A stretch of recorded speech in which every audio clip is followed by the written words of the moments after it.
নমস্কাৰ, মই সীমা গগৈ আৰু আজি মই আপোনালোকৰ মাজলৈ লৈ আহিছোঁ জ্যোতিষশাস্ত্ৰৰ এক অপৰিহাৰ্য অংগ সদৃশ পৰসমূহৰ বিষয়ে। গ্ৰহগণিতৰ বিচাৰত য'ত কল্পাদি সৃষ্টিৰ সিদ্ধান্ত তথা মহাচুক আদিৰ অধ্যয়ন হয় সেয়া তন্ত্ৰ আৰু ইষ্টশকৰ অধ্যয়নক পৰণ বুলি কোৱা হয়। পৰণসমূহ হৈছে বক, বাল্ব, কৌলক, তৈতিল, গড়, বনিজ, দৃষ্টি, শকুনি, চতুষ্পদ, নাগ আৰু কৃষ্ণঘ্ন। কৰণৰ প্ৰভাৱসমূহ এনেধৰণৰ। ববকৰণৰ জন্ম হ'লে সন্মানিত ফুল, পৰম্পৰাগত বা বংশজ সম্পত্তি ও সন্মানৰ অধিকাৰী, পৈতৃক গুণ দোষৰ অধিকাৰী হৈ পৰে। বাল্বকৰণে উৎপাদন, নৱনিৰ্মাণ, সন্তান সম্বন্ধ আদিক প্ৰতিনিধিত্ব কৰে।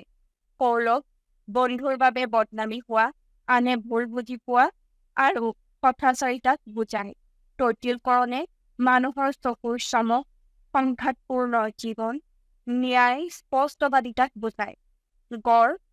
গড়কৰণে দৰৱ, ৰত্ন, চিকিৎসা আদিক বুজায়।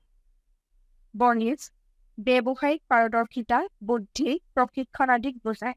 দৃষ্টি কামৰ বুজা, কৰ্তব্যবোধ, বেলেগক সহায় কৰাক বুজায়। শকুনি চঞ্চলতা, কণ্ডল, অশান্তি, নিম্ন বিচাৰ আদিক বুজায়। চতুষ্পদ ৰাক্ষস প্ৰবৃত্তি, পশুতুল্য অভ্যাস, কঠোৰতা আদিক সূচায়।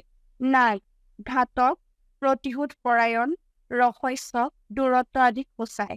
কৃষ্ণঘ্ন পৰিৱৰ্তনশীল, অকৃতজ্ঞ, মিথ্যাবাদী আদিক বুজায়। আজিলৈ ইমানেই। এনেদৰে জ্ঞানবৰ্ধক জ্যোতিষ জ্ঞান পাবৰ বাবে আপোনালোকে অনুগ্ৰহ কৰি মোৰ চেনেলটো ছাবস্ক্ৰাইব কৰিব।